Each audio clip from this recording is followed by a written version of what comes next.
Legacy. There's power in your name. Power in your name. McDonald's is a last name. Abercrombie and Fitch, last names. Armani is a last name. Baskin Robbins is a last name. Chrysler is a last name. Fisher Price, Gucci, Hennessy, Harley Davidson, Hilton, Honda, Kohl's, Kraft Foods, Lowe's Movie Theater, Marriott is a last name. Maybach is a last name. Nordstrom is a last name. Pillsbury is a last name. Porsche is a last name. Procter & Gamble, 2 last names. Rolls Royce, Charles Rolls, Henry Royce, last names. Turner Broadcast System, Ted Turner, last name. Versace, last name. Wells Fargo, Henry Wells, William Fargo, last name. Walgreens, last name. Wrigley's, last name. Welch's Grape Juice, last name. Here you are, you think you're buying a product. You are not buying a product, you're buying a name. You think you're wearing a product. Hey, look at this product. No, you're saying, look at this family. And what you don't know is while you making every family rich, you making yourself broke. So you done went to one family called Wells Fargo and got $200,000 so you can go to another family called Rolls Royce so you can give them money to get yourself a car so you can go back to the hood and see the Joneses and say, look at what I got. Meanwhile, Wells Fargo, their family's sitting up being rich, and Harley Davidsons and Rolls Royce are being rich, and the Joneses are sitting there holding up people's stuff saying, look at what we did and we broke. What if I told you that your blessing is attached to your name? That part of the reason why you're not wealthy yet is because you keep trying to make Yolanda wealthy. You keep trying to make Tasha wealthy. What if you made Johnson's wealthy? What if you started thinking about your kids? What if you started thinking about your legacy? What if God started dropping Canaan and opening up windows of heaven? Because now you're not just thinking about you, you're thinking kingdom. There are some people who are attached to you who saying, Mama, can you do something with this name? There's some people who are saying, Dad, can you do something with this name? Maybe God gave you the name to change and reverse some of the stuff that the name meant one day. I wish there was somebody in this room that say my name might mean one thing right now, but I promise after today, this name's getting ready to change. I promise after today, everybody's gonna want my last name. I'm here to let you know you are a curse breaker.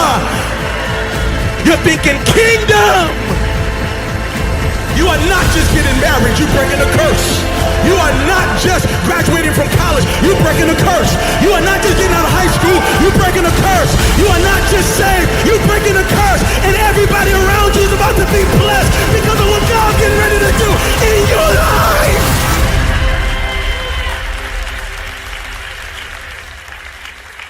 I don't know what my name meant before I got here, but I know what's gonna mean before I leave.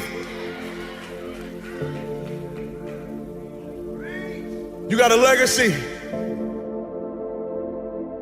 Power in your name. A legacy is something that is passed down. It is your mark. It is your footprint in the earth. It is your contribution to the world. Your legacy is something that is passed down. It is your mark. It is your footprint in the earth. It is your contribution to the world. I don't care about legacy. I'm single. I don't care about legacy. I don't have no kids. I don't care about legacy. My family never cared about me. I don't care about them. My life is my own. Why do I need to even think about legacy? Well, here's the thing I have to say to you. The thing you need to know is this. You are leaving a legacy whether you want to or not. Everybody in this room is going to leave a legacy. The question is, are you going to be intentional about the legacy you're leaving?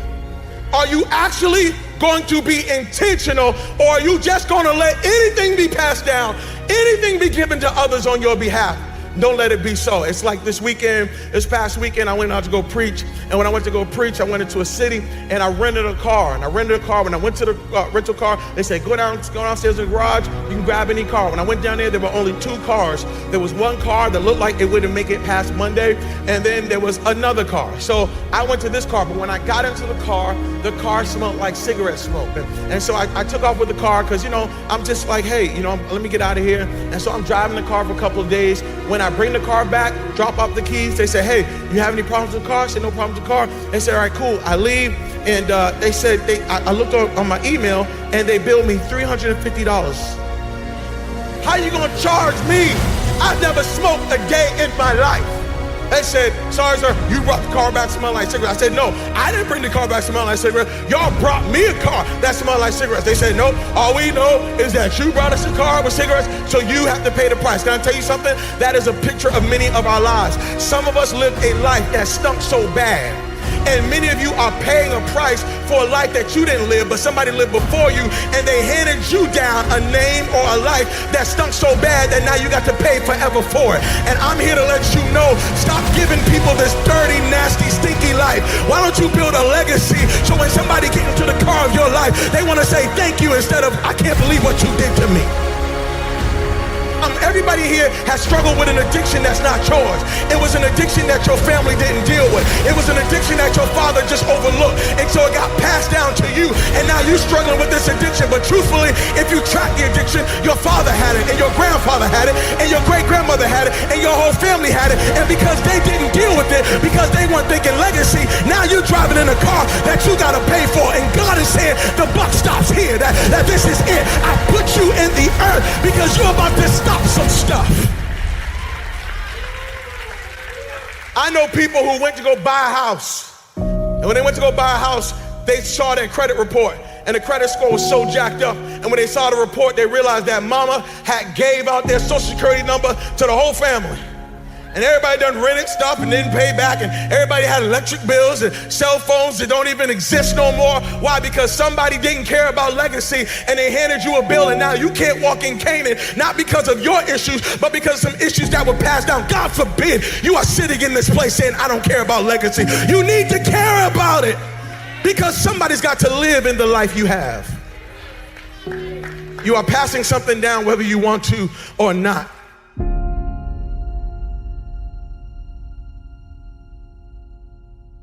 Why are you the only one who knows how to make that apple pie everybody love?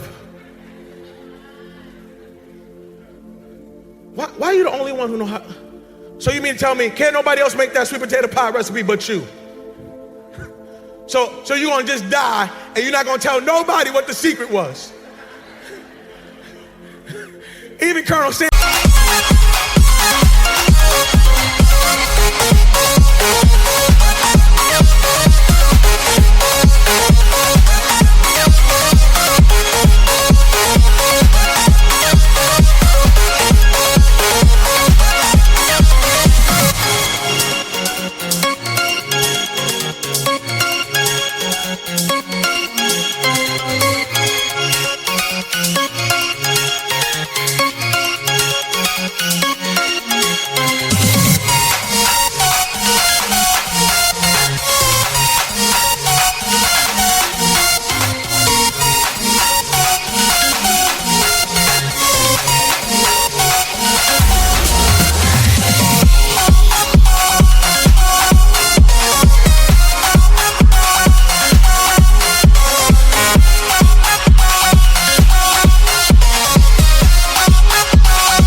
Left his secret. Now, come on now. Even Colonel Sanders said, y'all make some good chicken, but when I'm gone, y'all gonna keep making it. What I'm saying to you is, why is it that you're the only one? So you own all this real estate and you didn't share that with nobody? You're not gonna tell nobody how to do that? You're the only successful marriage in your family. You're not gonna tell nobody. You're gonna hoard this information so you can be the only one who wins. You have lost. You have lost.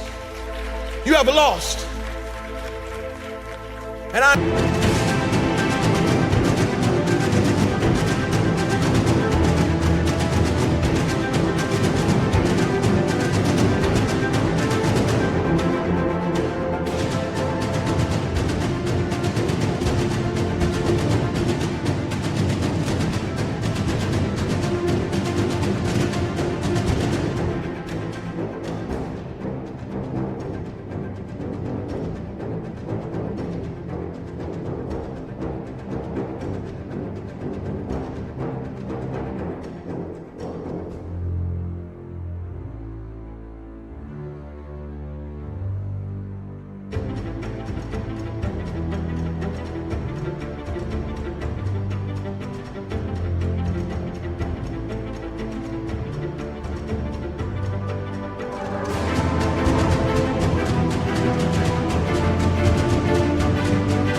that you are going to have to look at your life and recognize that everything you are doing right now is having major and great impact. If you're going to leave a legacy, you're going to have to remember how you started, but focus on how you finished.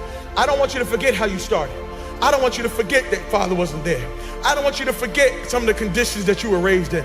I don't want you to forget some of the rejection, some of the pain. No, I want you to remember how you started, but do not for 1 second let it dictate how you're gonna finish. There's somebody in this room saying, Pastor, I don't understand. I hear you, but this sermon got me all messed up. I was feeling good. And then you done preached this sermon, and now I'm thinking about the 60 years of my life I've wasted. I'm thinking about the 60 years of hurt I caused. I'm thinking about the 60 years of stuff I did. I got some college student who's sitting here saying, Pastor, I wish I heard this word in my junior year in high school. I wish I heard this word in my sophomore year in high school, because I did some stuff as a sophomore that I'm still paying for now. I did some stuff as a senior that I'm still paying for now. Can I tell you something? Your yesterday may have been jacked up, but God knows how to take the old and make it new. I came to preach to somebody today and let you know your first 60 years was jacked up, but your next 60 days, God says, I will turn it into such impact. I will give it such greatness that you won't even remember some of the stuff that you jacked up. Legacy is built now, but experienced later. If you are going to leave a legacy, you got to start building now. I'm talking to college students, okay? Don't wait. Oh, when I graduate in 4 years, I'm just going to live it out. And then when I graduate, I'm gonna be free. I'm gonna get serious about my life. Can I tell you something?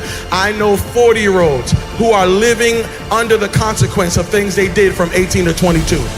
And they thought that when they left school, that they left the issue, not realizing that the issue followed them all the way into their adulthood. I'm telling you that right now you are a builder. Right now, you have to start building your life now. You got to start building credit now. You got to start building your finances now. You got to think like a farmer. A farmer thinks sowing. I'm sowing seeds, realizing that I'm not going to reap this until later.